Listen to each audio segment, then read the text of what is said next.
Hello बच्चों, स्वागत है मेरे नए वीडियो में। और आज के इस वीडियो में हम लोग क्लास 10 का साइंस लेसन नंबर 2 जिसका नाम है अम्ल, क्षारक और लवण के एक नए टॉपिक के बारे में पढ़ेंगे।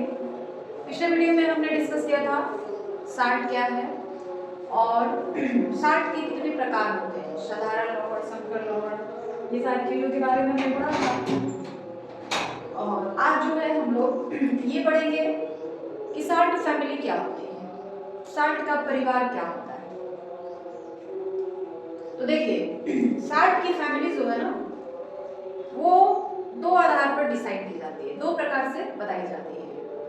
पहला तो ये कि वो किस अम्ल से मिलकर के बना है। हम लोग सभी लोग जानते हैं कि एक लवण जो होता है, एक अम्ल और एक क्षारक दोनों के अभिक्रिया करने से बना हुआ है। तो साल्ट की जो फैमिली होती है वो दो प्रकार से डिवाइड की जाती है। पहला ये कि वो किस अम्ल के मिलने से बना है, और दूसरा ये कि वो किस क्षारक से मिलने से बना है। ठीक है, तो यहाँ पर जो है अम्ल के आधार पर साल्ट की फैमिली को चार भागों में बांटा गया है। पहला है क्लोराइड लवण, दूसरा है नाइट्रेट लवण, तीसरा है सल्फेट लवण और चौथा है कार्बोनेट लवण। ये अम्ल के आधार पर बनाए गए हैं साल्ट के परिवार, कि किस अम्ल से विक्रिया करने से वो बना हुआ है। ये तो सभी लोग जानते हैं कि जब भी कोई लवण बनेगा, एक अम्ल और एक क्षारक, इन्हीं दोनों को मिलाएंगे तो उदासीनीकरण अभिक्रिया होगी। उदासीनीकरण अभिक्रिया के फलस्वरूप लवण और जल बनेगा, लवण और जल बनेगा। ये बात समझ आ गई कि कोई भी लवण कैसे बनता है। तो जब कोई अम्ल कोई क्षारक के साथ अभिक्रिया करता है तो लवण और जल बनता है। इस अभिक्रिया को हम लोग उदासीनीकरण अभिक्रिया कहते हैं। अब इस आधार पे लवण का जो परिवार है उसे चार भागों में बांटा गया है। क्लोराइड लवण, ये क्या है? ये तो आपको पता है कि जब भी एक अम्ल और एक क्षार मिलाए जाएंगे, लवण और जल ही बनेगा। तो क्लोराइड परिवार का साल्ट वो साल्ट होता है कि जब कोई भी क्षारक हो, HCl का मतलब हो गया हाइड्रोक्लोरिक अम्ल, कोई भी क्षारक है, जब HCl के साथ अभिक्रिया करता है तो जो लवण बनता है उसे हम लोग क्लोराइड लवण कहते हैं। अम्ल क्षारक चाहे जो भी हो, लेकिन जो अम्ल है ना, वो फिक्स कर दिया गया है कि कोई भी क्षारक केवल HCl से ही अभिक्रिया करेगा, तब जो लवण बनेगा उसे हम लोग क्लोराइड लवण कहेंगे। अगर कोई दूसरे लवण के साथ अभिक्रिया करता है तो उसे क्लोराइड लवण नहीं कहेंगे। क्लोराइड लवण के लिए ये जरूरी है कि कोई भी क्षारक हो वो हमेशा HCl से ही अभिक्रिया करे, तब जो लवण बनेगा उसे हम लोग क्लोराइड लवण कहेंगे। जैसे मान लीजिए अम्ल की जगह पे हमने लिखा HCl, ये तो फिक्स हो गया। क्षार की जगह पे हमने लिखा NaOH, क्या बनेगा? NaCl प्लस जल। तो ये लवण है हमारा। ये जो है ना, इसमें देखिए आपको Cl दिख रहा है ना? तो जितने भी क्लोराइड परिवार के लवण होते हैं उनमें Cl की उपस्थिति जरूरी है। अगर उसमें Cl दिख रहा है, इसका मतलब है कि वह जो लवण है क्लोराइड परिवार का लवण है। और किस तरह बना हुआ है?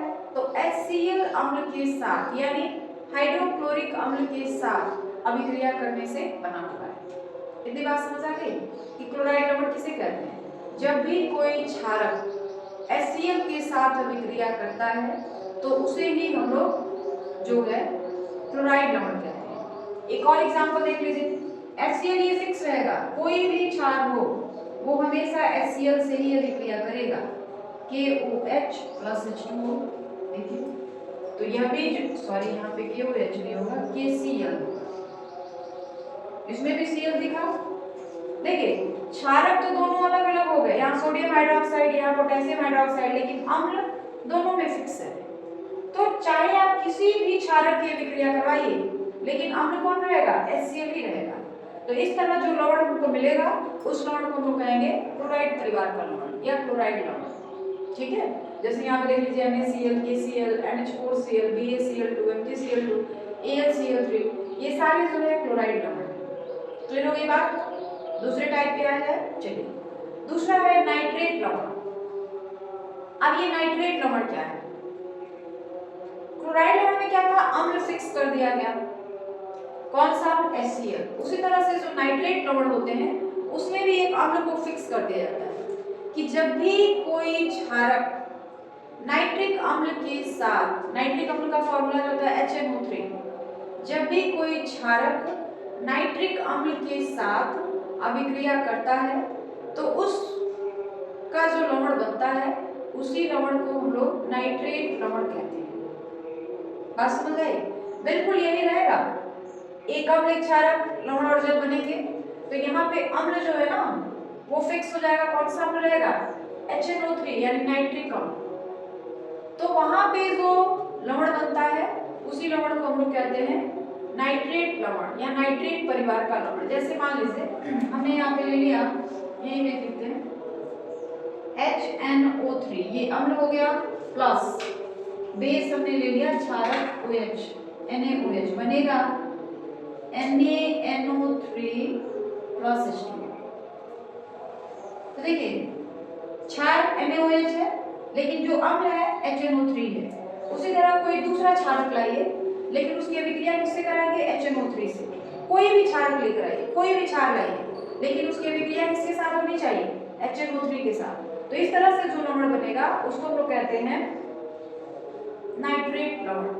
अब जैसे मान लो एक और लिख सकते हैं HNO3 नाइट्रिक अम्ल, ये फिक्स रहेगा, यहाँ पे हमने बेस चेंज कर दिया KOH is equal to KNO3 plus H2। यह जो है ना लवण है, यह जो है ना क्षारक है और यह जो है अम्ल है। तो देखिए दोनों में क्या चीज है, अम्ल सेम है लेकिन क्षारक बदल जा रहे हैं। तो कोई भी क्षारक हो जब HNO3 के साथ अभिक्रिया करेगा तो जो लवण बनेगा उसी लवण को हम लोग नाइट्रेट फैमिली का साल्ट कहेंगे या नाइट्रेट लवण कहेंगे। आगे बात समझ में? जैसे NaNO3 यानी sodium nitrate, KNO3 potassium nitrate, CaNO3 का होल ट्वाइस कैल्शियम नाइट्रेट। तो जहां पे आपको NO3 दिखे वो कौन से परिवार का लवण होगा, नाइट्रेट परिवार का लवण होगा। कोई भी लवण है जिसमें NO3 आपको दिख रहा है तो वह एक लवण है और किस परिवार का लवण है, नाइट्रेट परिवार का लवण है। समझ आ गई बात? कोई दिक्कत है? कोई दिक्कत नहीं, आगे बढ़ा जाए। चलिए तो अगले स्टेप पे आते हैं हम लोग। तीसरा परिवार पढ़ेंगे सल्फेट लवण। इसका भी वही है कि जब भी कोई क्षारक सल्फ्यूरिक अम्ल यानी H2SO4 से अभिक्रिया करता है तो जो लवण बनता है उसी लवण को हम लोग सल्फेट परिवार का लवण कहते हैं। आगे बात समझ में न आई हो तो फिर से सुन लीजिए। जब भी कोई क्षारक सल्फ्यूरिक अम्ल यानी H2SO4 से अभिक्रिया करता है और जो लवण बनता है उसी लवण को हम लोग सल्फेट परिवार का लवण कहते हैं। जैसे यहाँ पे एक एग्जांपल लिखते हैं, यहाँ पे जैसे देखिए अम्ल हमेशा फिक्स रहेगा H2SO4, तो हमने अम्ल की जगह पे लिया H2SO4, क्षारक की जगह पे लिया NaOH, बनेगा हमारे पास Na2SO4 प्लस H2। तो यह जो लवण है SO4 उसमें दिख रहा है लास्ट में, देख लीजिए SO4, इसी को हम लोग कहते हैं सल्फेट। और जहां पर SO4 आपको दिखे वह जो है किस परिवार का लवण है, सल्फेट परिवार का लवण। एक और एग्जांपल लिख लीजिए। अम्ल तो फिक्स हो गया, H2SO4 ही रहेगा, क्षारक जो है ना उसको आप बदल सकते हैं, K2SO4 प्लस H2। तो ये कौन सा लवण हो गया, सल्फेट परिवार का लवण। आगे बात समझ में? वहां पे सल्फ्यूरिक अम्ल फिक्स हो गया है, कोई भी क्षारक आप लेकर आइए लेकिन एक ही अम्ल से अभिक्रिया करवाना है और वो कौन सा अम्ल है, सल्फ्यूरिक अम्ल है। इसी से भी क्रिया करेंगे तो जो लवण बनेगा उसको हम लोग सल्फेट परिवार का लवण कहेंगे। ठीक है, समझ आई है ना? देखो बेटा पढ़ रहे हो, कोई भी दिक्कत हो, कोई भी परेशानी हो तो आप कमेंट सेक्शन में जरूर बताइएगा कि ये टॉपिक या ये चीज सबको नहीं समझा है। तो बेटा आप कमेंट करेंगे तभी तो मैं जान पाऊंगी कि आपको समस्या कहाँ हो रही है, तकलीफें कहाँ हो रही है। उस चीज को मैं और अच्छे से क्लियर करूंगी, दोबारा बताऊंगी आपको, ताकि चीजें जो है आपको अच्छे तरीके से समझ आ जाए। ठीक है, तो चलिए अब अगले वाले पे आते हैं। अगला जो साल्ट का परिवार है वो है कार्बोनेट लवण। अब ये कार्बोनेट लवण क्या है? हम अभी तक देख रहे हैं कि एक अम्ल और एक क्षारक आपस में अभिक्रिया कर रहे हैं तो लवण और जल बन रहा है। नाइट्रेट लवण में क्या था कि कोई भी क्षारक नाइट्रिक अम्ल से अभिक्रिया कर रहा था। सल्फेट लवण में क्या था? कोई भी क्षारक सल्फ्यूरिक अम्ल से अभिक्रिया कर रहा था। क्लोराइड लवण में क्या था कि कोई भी क्षारक जब हाइड्रोक्लोरिक अम्ल से अभिक्रिया कर रहा था। अब हमको पढ़ना है कार्बोनेट लवण। तो कोई भी क्षारक जब H2CO3 यानी कार्बोनिक अम्ल, H2CO3 का नाम है कार्बोनिक अम्ल, कोई भी क्षारक जब कार्बोनिक अम्ल से अभिक्रिया करता है और जो लवण बनता है उस लवण को ही हम लोग कार्बोनेट लवण कहते हैं या कार्बोनेट परिवार का लवण कहते हैं। जैसे यहाँ पे छोटा सा ब्रैकेट बनाइए, लिखिए यहाँ पे, देखिए H2CO3 प्लस NaOH, ठीक है, बनेगा हमारे पास Na2CO3 प्लस H2O। यहाँ पे ये अभिक्रिया जो है ना, यहाँ पे देख लीजिए ये बैलेंस नहीं है, तो इसको बैलेंस करना पड़ेगा, उसके लिए हमको यहाँ पे 2 लगाना पड़ेगा ऐसे। अब ये अभिक्रिया जो है बैलेंस हो गया Na2 और फिर यहाँ भी 2 लगाना पड़ेगा। देख लीजिए बैलेंस करने के लिए ये लगाया जा रहा है, यहाँ भी आगे 2 रहेगा। कोई भी अभिक्रिया बैलेंस होनी चाहिए, तो ये अभिक्रिया बैलेंस नहीं थी, उसमें आपको 2 लगाना पड़ेगा तभी अभिक्रिया बैलेंस होगी। फिर यहाँ पे भी देख लीजिए, यहाँ Na2 है, यहाँ पे केवल Na है, तो यहाँ 2 लगाइए, और फिर जो H2O है उसमें भी 2 लगाइए, तभी जाकर के जो अभिक्रिया होगी वो बैलेंस रहेगी। K2CO3 plus 2H2। इसमें क्या हो गया, ये क्षारक अलग अलग है लेकिन जो अम्ल है वो दोनों में सेम है। तो जब भी कोई क्षारक H2CO3 यानी कार्बोनिक अम्ल के साथ अभिक्रिया करता है तो जो लवण बनता है उसी लवण को हम लोग कार्बोनेट परिवार का लवण कहते हैं। तो ये 4 परिवार हैं लवण के, समझ आ गया आपको? कोई दिक्कत है? देखो बेटा, मैं बार बार कह रही हूँ कि आपको कोई भी दिक्कत हो कमेंट में जरूर पूछिएगा, ठीक है? और जहाँ तक संभव हो पाएगा मैं कोशिश करूंगी कि आपकी जो भी प्रॉब्लम्स है उसे दूर किया जा सके, ठीक है? चलिए, तो ये चीजें समझ आ गई आपको कि जो लवण है उसके कौन कौन से परिवार होते हैं और वो कैसे बनते हैं। क्लियर हो गया? आगे बढ़ा जाए अगले टॉपिक की ओर। चलिए, अब हम लोग ये जानेंगे कि जो लवण होते हैं, अभी आपने देखा ना कि लवण के परिवार 4 हैं। अब हम लोग ये जाने कि जो लवण है उनका पीएच मान कितना होता है। तो ये तो हम लोग सभी लोग जानते हैं कि जो अम्ल होते हैं उसका पीएच मान 7 से कम होता है, जो क्षारक होते हैं उनका पीएच मान 7 से अधिक होता है, और जो उदासीन होते हैं, जो पदार्थ उदासीन होते हैं, ना तो अम्लीय होते हैं ना तो क्षारीय होते हैं, उनका पीएच मान 7 होता है, ठीक है? तो लवणों का जो पीएच मान होता है वो फिक्स नहीं है कि कितना होगा, लेकिन ये पता है कि जो भी उदासीन पदार्थ होंगे, जो भी उदासीन विलयन होंगे, उनका पीएच मान 7 होगा। तो जो लवण है इनका पीएच मान 7 भी हो सकता है, 7 से कम भी हो सकता है, और 7 से अधिक भी हो सकता है। तो अब हम ये जानेंगे कि कब 7 होगा लवण का पीएच मान, कब 7 से कम होगा और कब 7 से अधिक होगा। तो देखिए, लवणों का पीएच मान 4 प्रकार से ज्ञात किया जाता है। पहला हमने डिफाइन किया, उसी तरीके से ये चारों भी हो जाएंगे तीनों। पहला ये है कि जब एक प्रबल अम्ल और एक प्रबल क्षारक अभिक्रिया करते हैं तो जो लवण बनता है उसका पीएच मान 7 होता है। जैसे यहाँ पे एग्जांपल लिखे गए हैं NaCl, NaNO3, Na2SO4, KCl, K2SO4, KNO3। मतलब ये कि जब भी कोई प्रबल अम्ल और प्रबल क्षारक आपस में अभिक्रिया करते हैं तो दोनों एक दूसरे को कंप्लीटली उदासीन बना देते हैं।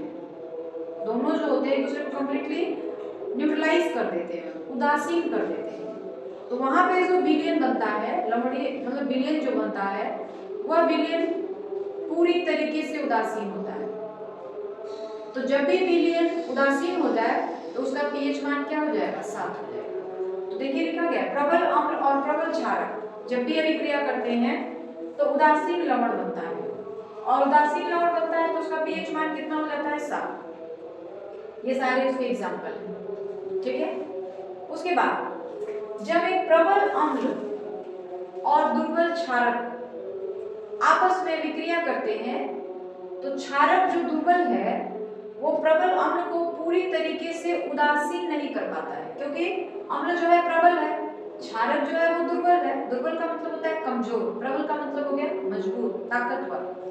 तो दुर्बल अम्ल जो क्षारक जो है प्रबल अम्ल को पूरी तरीके से उदासीन नहीं बना पाता है, जिसकी वजह से जो विलियन बनता है वो अम्लीय हो जाता है, क्योंकि प्रबल अम्ल है ना, तो जो विलियन बनता है वो अम्लीय हो जाता है, अम्लीय लवण बनता है।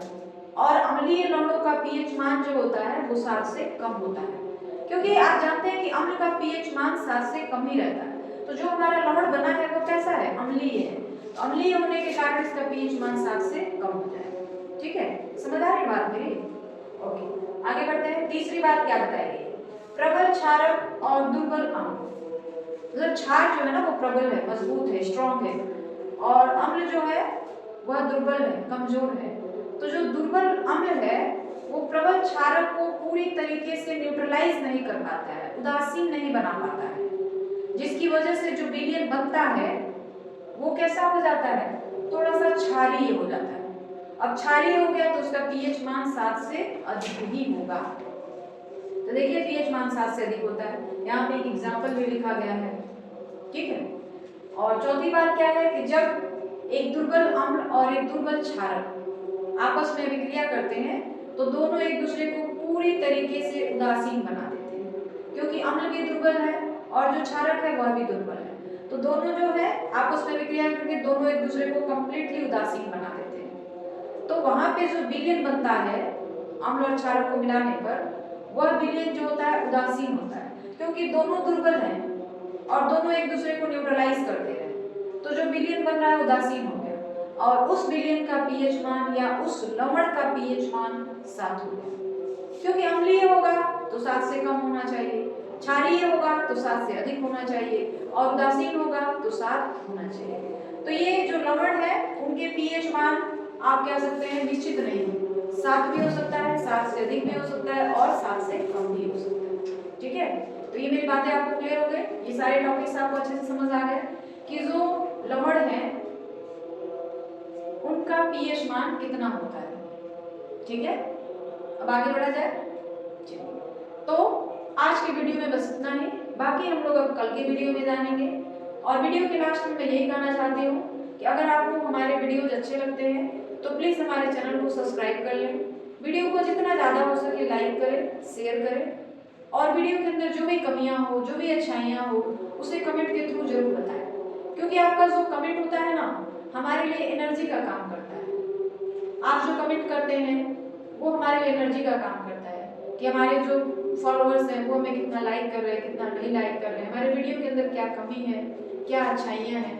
तो जो कमियाँ होंगी तभी तो मैं उसे दूर कर पाऊंगी, क्योंकि हर इंसान के अंदर कुछ ना कुछ कमी होती है, कुछ ना कुछ अच्छाई होती है। तो अगर मैं अपनी कमी जानूंगी तो उसे दूर करूंगी। अगले वीडियो में जो कमी थी इस वीडियो में उसको और करूँ, मतलब दूर करके तब आपको वीडियो दिए जाएंगे। तो वीडियो के अंदर जो भी कमी हो, जो भी अच्छाई हो, उसे कमेंट के थ्रू जरूर बताएं।